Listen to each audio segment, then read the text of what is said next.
So I'm very happy to be with you today to be a part of the inauguration of the Interactive Museum of Marine Sciences in Barranquitas, which I believe is the first interactive science museum in Puerto Rico, and to the best of my knowledge, maybe in the entire Caribbean region.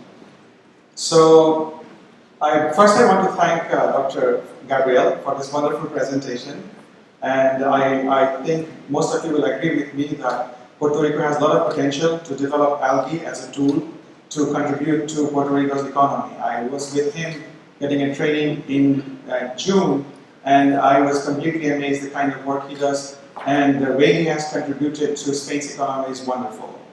So let's get back to the museum. So I will start by asking you a question. How many of you like to go to a museum? Right? Most of us like to go to the museum. So let's ask the next question, which is, when was the first museum built in the world? And the answer is 530 BC. I don't know if some of you were born at that time. And this museum that you see here was found in Iraq. The point I want to make here is that museum has been there for several centuries, and they have been serving as a source of education, entertainment, and community upliftment. So why do we need a museum? Why do we go to a museum? And I have listed the reasons that I think it impacts me. It helps with a mental stimulation. So when I go to a museum, I love it. The atmosphere, the ambience, the people that I meet, the creativity that I see inside the museum. It makes you feel good. At least if you are in San Juan and if you go to a museum inside, the museum is air conditioned, so you feel good. You know? It makes you smarter, because I do not think anybody who goes inside a museum and he comes out, he thinks, oh, I did not learn anything. So you become smarter and you become creative. It is a very effective way of learning. I also think that museum serves as a community center where people from different parts of the region can come and interact with each other. It inspires and helps you to socialize inside a museum. And it also helps us to bring the change and development to the communities. For example, how many of you know this museum? It's the famous Louvre Museum in France. I would just like to share a small story. I took my dad to this museum. We spent 2 hours in the line, and when he went inside, he was very disappointed because he said, all I'm seeing is dead people inside the museum.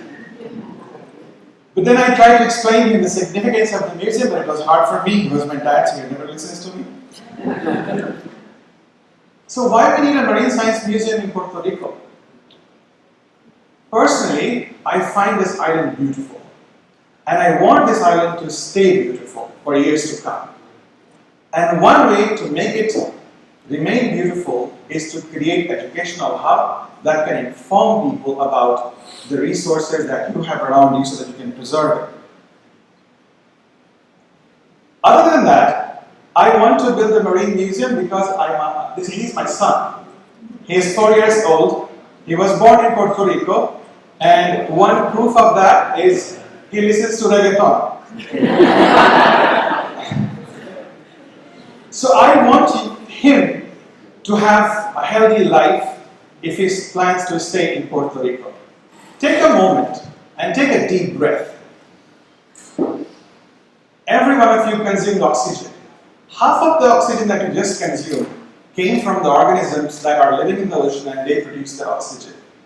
So if you want to live healthy, you have to protect your marine resources. In addition to providing you with the fresh air, I think I don't need to go into all this explanation because Gabriel did a fantastic job of telling you how ocean provide you a source of livelihood, economics, recreation, climate regulation, and so on. So we really need to protect our ocean. And how we can try to do that?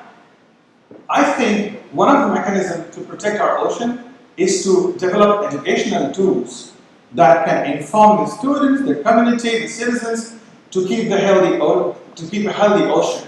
And I think museum can play a very important role.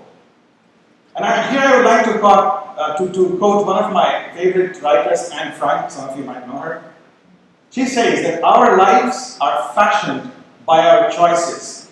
First, we make our choices, then our choices make us. So what we decide tomorrow will be impacting us the day after tomorrow. When we think of a museum, you always think that you're going to find old things inside a museum, right? Here I'm just taking one representative example, and then I'm going to show you another picture of another museum. Which one do you like? The one on the left or the one on the right? It's divided, right? But what I heard more was one on the right. And it makes sense because those kind of museums are more fancy, so it attracts you more, okay? So I think that the future of the museum is the interactive museum. So that once you go inside the museum, you can spend time, get entertained, and then come out knowledgeable. So here's a timeline of our museum, how we decided to have that museum. So me and my friends and my wife, we had a meeting in 2017 when we were at the beach. We saw some activities that people were doing, and I thought we need to educate those people. And so we thought that we should build a museum. Then we came to our chancellor, Dr. Negron, and we proposed to him that we want to build a marine museum. He said, "In Barranquitas?" I said yes, and he supported us in that. So we submitted a proposal in which one of the objectives was to create this museum. We got awarded. Then the challenges started from 2020, because I think most of you participated in the difficulties caused by the pandemic. So did we. But in addition to the pandemic, it was very hard to find people who can build a museum. There are a lot of people who can build houses, hotels, but there are not many people who can build a museum. Okay? So we overcame those challenges, and eventually we were able to build a museum. But as you know, a museum is never complete. A museum is a journey. So what you are going to see today, for some might look complete, for some might not look complete, and which I think is okay. We will keep continuing learning from that museum. So I do not want to tell you what is inside the museum, because you will go and experience it yourself. But all I want to tell you is that we have created this museum because we want to educate people that we need to preserve the marine life that we have around us. And we thought that we can do by combining virtual reality tools with artificial intelligence. So these two experiences you will have inside the museum. We also have components of immersive learning. And then of course, nothing is fun without a recreation. So you will also have these recreational opportunities inside the museum. And then, this is a white page, because I want you, once you visit the museum, to give us the ideas. What more you would like to see in the museum? What additional things we can add to the museum? What you do not like in the museum? So that we can keep evolving this museum for you. So to conclude, I think that the idea of this museum is a gift to the community, to the science, and for the education for Puerto Rico and beyond Puerto Rico. And again, I would like to reiterate that I am very proud to say that this is the first interactive marine science museum in Puerto Rico. This museum would not have been possible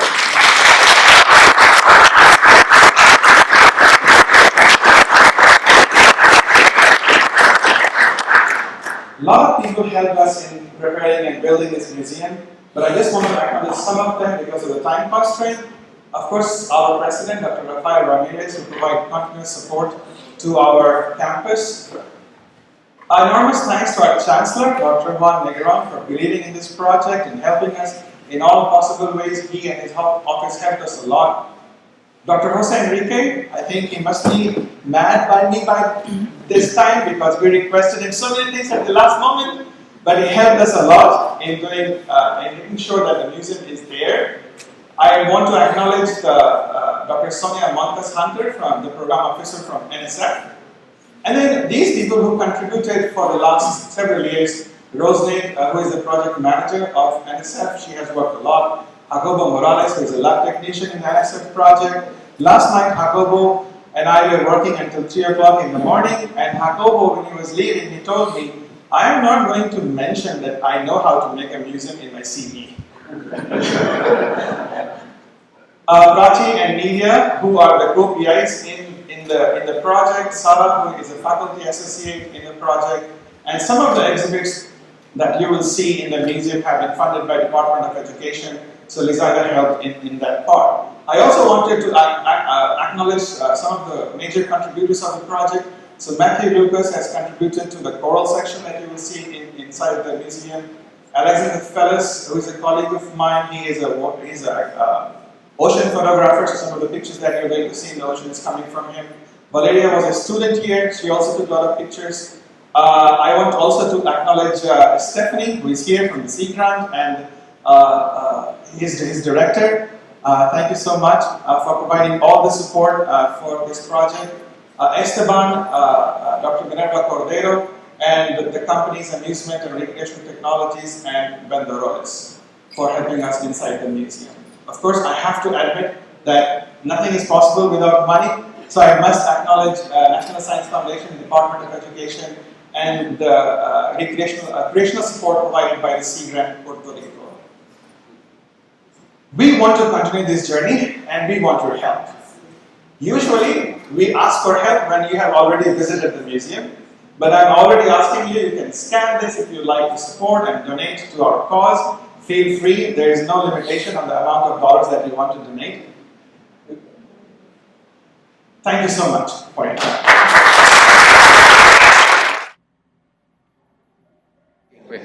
Uno, dos, tres. Oh. No quiere.